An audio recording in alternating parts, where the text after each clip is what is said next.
Hello everyone, CamBearRun here, and welcome to another Magic the Gathering arena video. You may have looked at the title and the thumbnail and thought, what the hell is going on here? Well, I've had a bit of a series idea. So this will be something that I'll be doing every Saturday. You see, 2 videos ago I made a joke about forgetting what card game I was playing when I said something about life points. Now, I used to watch a lot of the Yu-Gi-Oh series, especially the first 2 seasons, first 5 seasons of Duel Monsters. The original one, with the Egyptian pharaoh with the spiky hair and his amazing transformation from somehow going to a 14-year-old, 13-year-old kid, 13, 14-year-old kid to a sudden grown adult, and nobody noticed until the end. But what I do remember from that series, having watched it as a kid and rewatched it in my mid-20s, because why not? I had Netflix, it was on Netflix, don't judge me. But I remember there was a lot of characters in that show who had like one deck archetype, or a particular theme running through their deck. So I decided to try and recreate that in MTG, or at least see what their decks would look like when transferred over to Magic the Gathering. So this first episode that we're looking at is Mako Tsunami, the aforementioned fisherman, or the duelist of the deep. I believe they call him in the British series the freaky fish guy, which I think I vastly prefer. So I had a look at it, and obviously his deck is mostly kind of sea creatures and stuff to do with water and the sea and fish, basically. So I thought that would... excuse me. I thought that would be the place to start. So we got four copies of Bubble Snare. So you can enchant a creature and it stops it from untapping. If you cast it with Kicker, you can tap the creature when you enchant it. So we have 3 copies of Omen of the Sea, which allows us to scry and draw. We have 4 copies of Skyclave Squid. So it's a defender, but if you play a land under its landfall ability, it can attack as though it didn't have defender, which is quite useful. Stinging Lionfish, whenever you cast your first spell during each opponent's turn, you may tap or untap target non-land permanent, so you can either untap your creatures or tap your opponent's creatures. So we have Wavebreak Hippocamp as well, to draw cards if I play cards with Flash. To that end, we have Sea Dasher Octopus, Pouncing Shore Shark, and Voracious Great Shark. So Sea Dasher Octopus will allow us to draw cards when we deal combat damage if we mutate it. And then with Punching Shore Shark, whenever this card mutates, I can return a target creature in opponent control to its owner's hand. And Voracious Great Shark will allow us to counter any creature or artifact off our opponent plays. So holding up 5 mana and pretending like we haven't got anything to play should work pretty well. To the end of the draw step, I have Ominous Seas. So hopefully we will be able to... Not only can we cycle, if we necessary, but we can play the enchantment, we can cycle to draw another one, and then hopefully with the amount of cycling we have, we can eventually start creating Krakens. So you have to put a counter on Ominous Seas in which you get 8 counters. Hopefully we'll have enough draw engine in the deck through Sea Dasher Octopus, Wavebreak Hippocamp, and possibly even Omen of the Sea to be able to summon a Kraken. So we also have Archipelago for more mutate, which allows us to tap our opponent's creatures.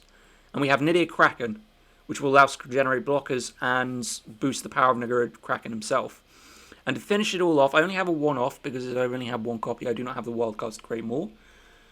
I have Serpent of the Yawning Depths. So eventually it will make all of the Krakens, Leviathans, Octopuses, and Serpents hopefully unblockable unless our opponent just so happens to also be playing Krakens, Leviathans, Octopuses, and Serpents.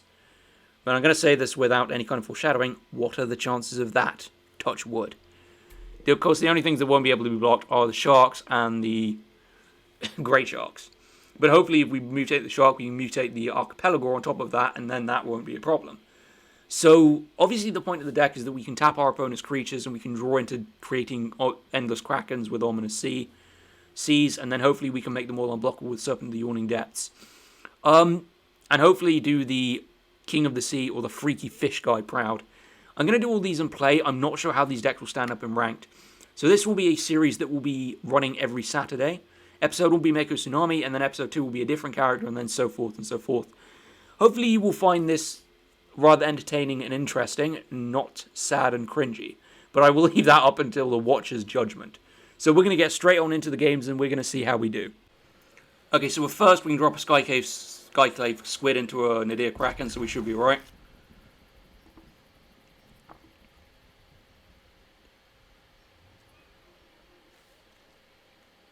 So I believe my opponent will decide on the cards, and then we can get going.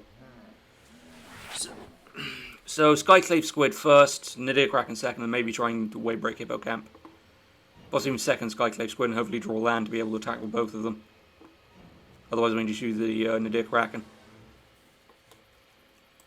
Play land first.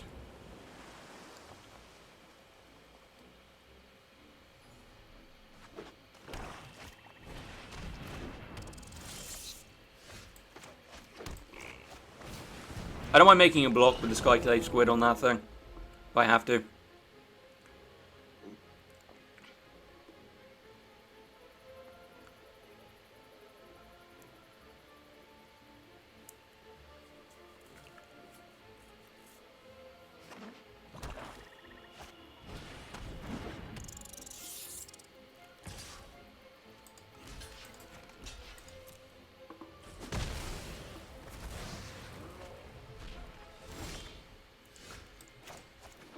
But this could be a huge pain in the arse. Because it's just going to be it's just going to be rats. All the time.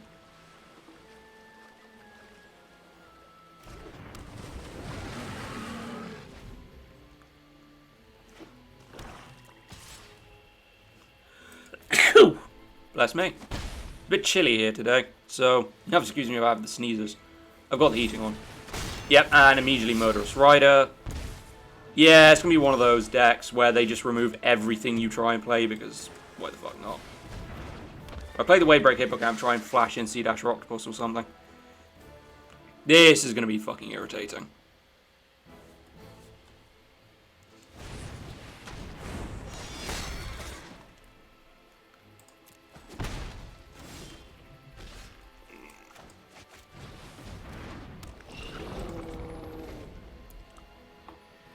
Oops, forgot to play a land.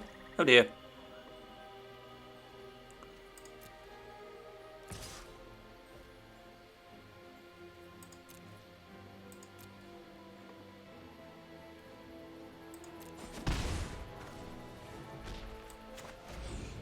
So I'm assuming they're going to keep the Murderous Rider back to block.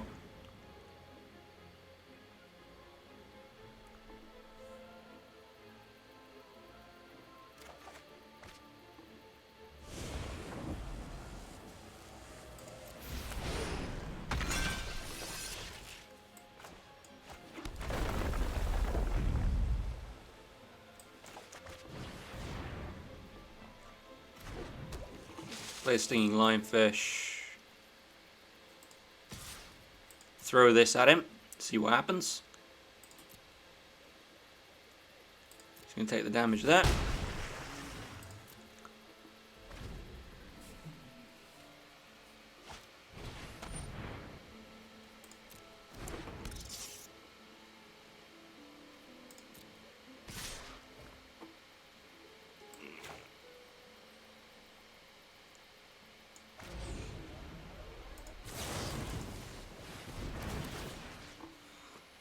Target on that permanent.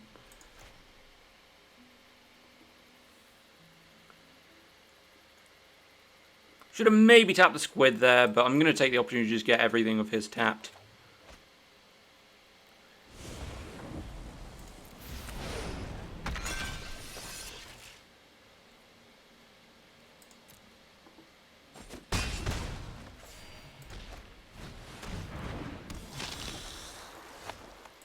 Yep, and then he just plays something else as well.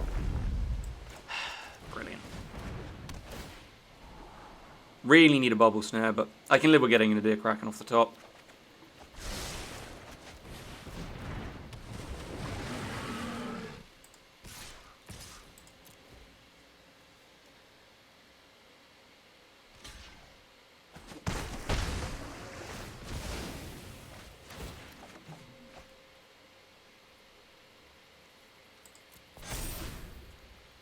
So I have to block the Murderous Rider with the Skyclave Squid and then keep going with the Kraken. Brilliant. Yeah, it's just I think it's just lost to too much pressure. They got all their removal early and they've just completely decimated my team through using this. Honestly, from what I've been testing of this deck, it's far too slow. I'll play a couple more games, this may only literally be a 3-game 3-game play, because I think they're just this deck is just far too slow to actually do anything. You go and attack and then just scoop.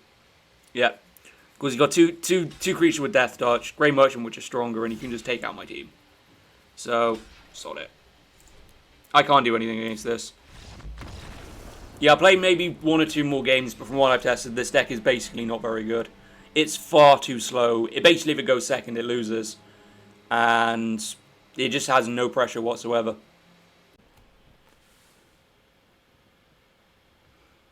I'm prepared to keep that because I'm on the play. We'll just have to see how we get on.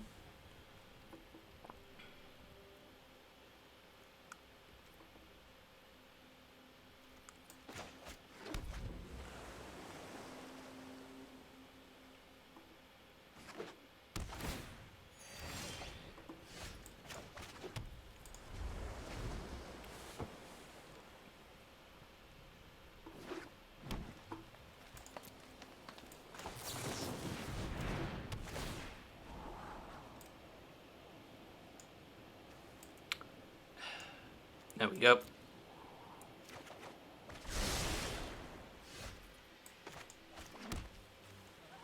Well, Sting, I'll use Wavebreak Hippocamp actually as the basis for the Short Shark.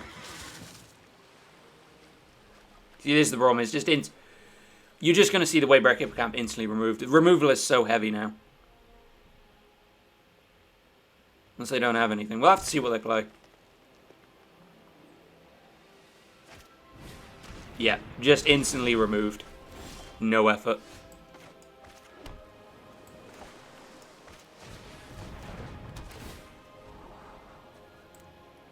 They're both good, actually.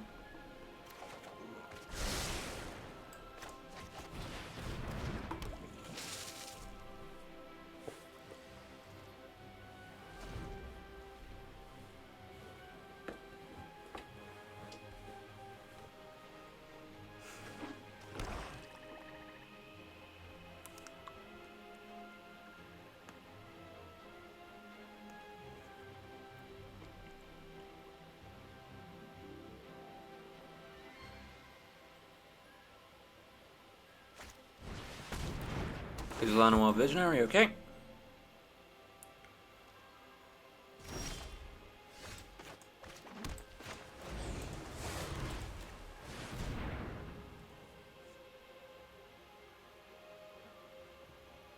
So, we'll put it over. We'll return the Lanoir Visionary, force him to retake the turn.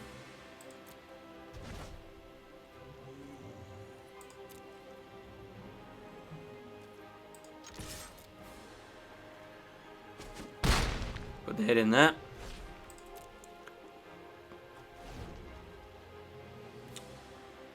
Oh yes, it's 4 to mutate over, isn't it? Because it's 5 drop. 5 drop. On that one's on me.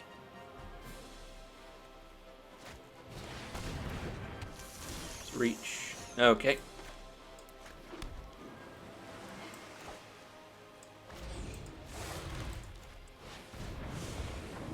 Put the under. Yep, and they scoop, because just everything they're doing is getting replayed. So we do get 1 win with this deck, at least. Which is fair enough, but that's when it does get well, you know, you mutate on top. I was hoping that all I could do is get them to attack with something and then hit it with Bubble Snare and then force them to live with a creature they can't untap. But anyway, on to the next game. I had to mulligan that hand, that's basically not very good. That's... live with that, fortunately. Get a 3rd land, that's fine. So let's try mulliganing to 5. Drop the Skyclave Squid next. Actually, it'll be better. Move the Archipelago. Drop land number 3, play them the Kraken. Please no delete.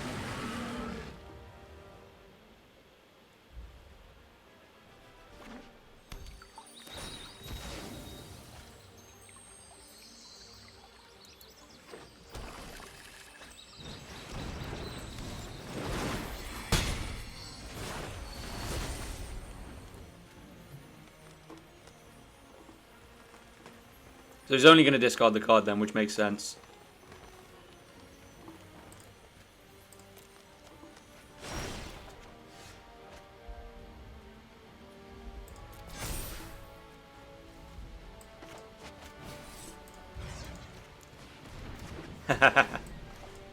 Nice.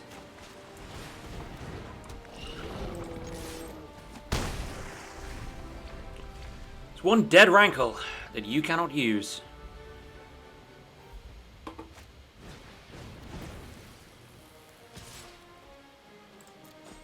And then he's going to village rights it.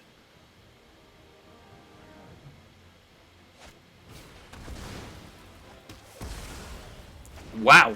No? Alright. That was a surprise.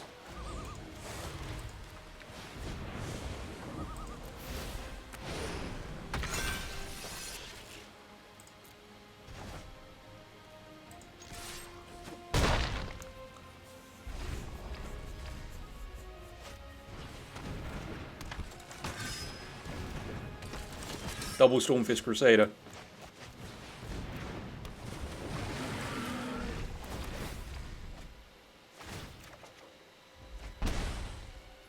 Okay. Okay. Brilliant. Now, hopefully you won't have any... Oh, come on. Yeah, they draws another Claim the Firstborn. I'm actually going to have to block that one as well. That's so dumb. Yep, it's like he's literally just draw. Yeah, again, it's just perfect draw. Absolute perfect draw.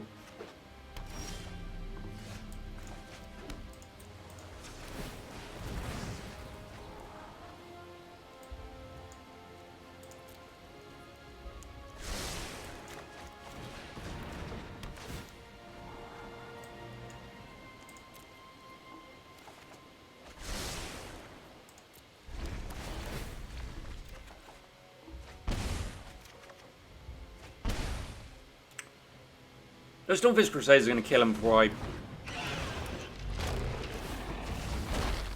Fair enough.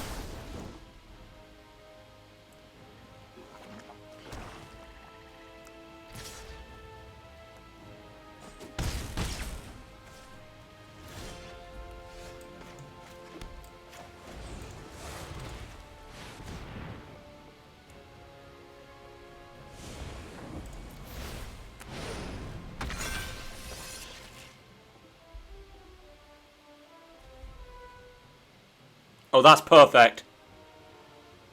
That is absolutely perfect. Oh, you got me.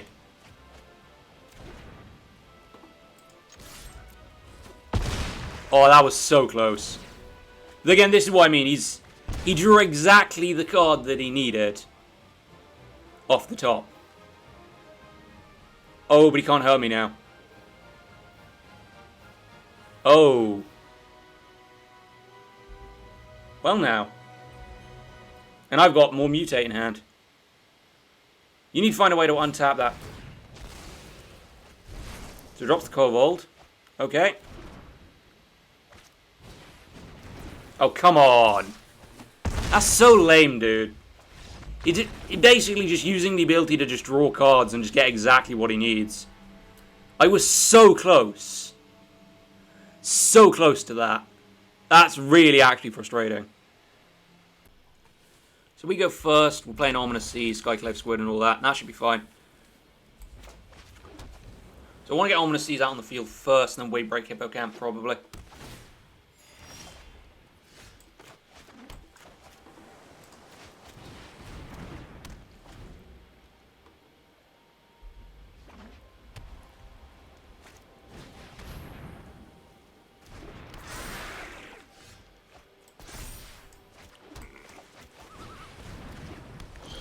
Okay.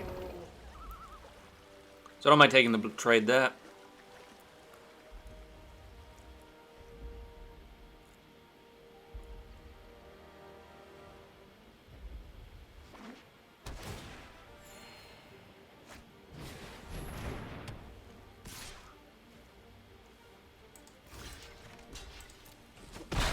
So we'll get a Griffin out of that, but that's unfortunate. We'll just have to deal with that one. So, play the lands. Mutate Sea Dash or Octopus, tap the Griffin, and then go. That should be alright.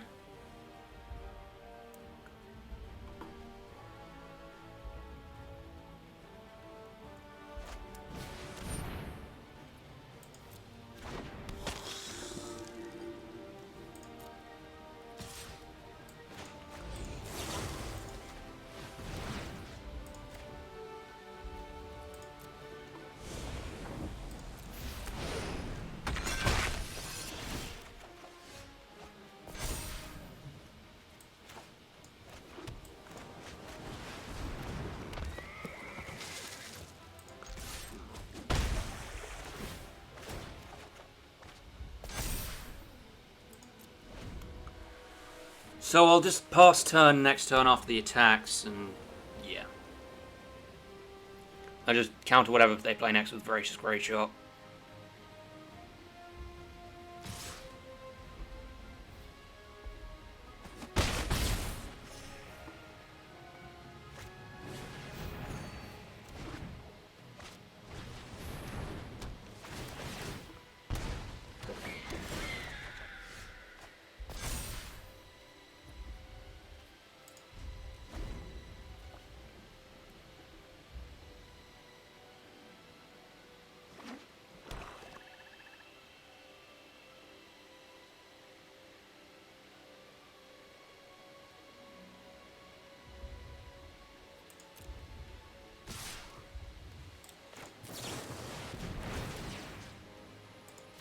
I meant it. Should have done that earlier.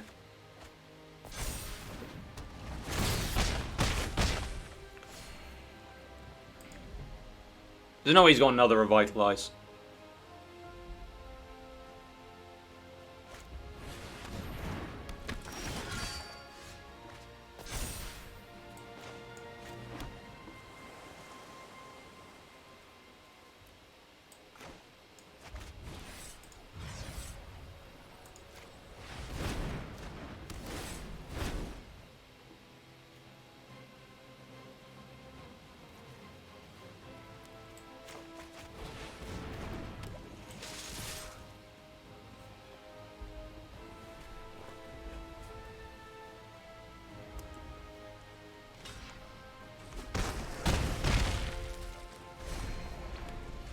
Yeah, I think I'm basically dead here anyway. So, sort it. Yeah, again, it's just the opponent getting too much decent draw and too much pressure. And this deck is far too slow to react. So I think I'm just going to leave it here.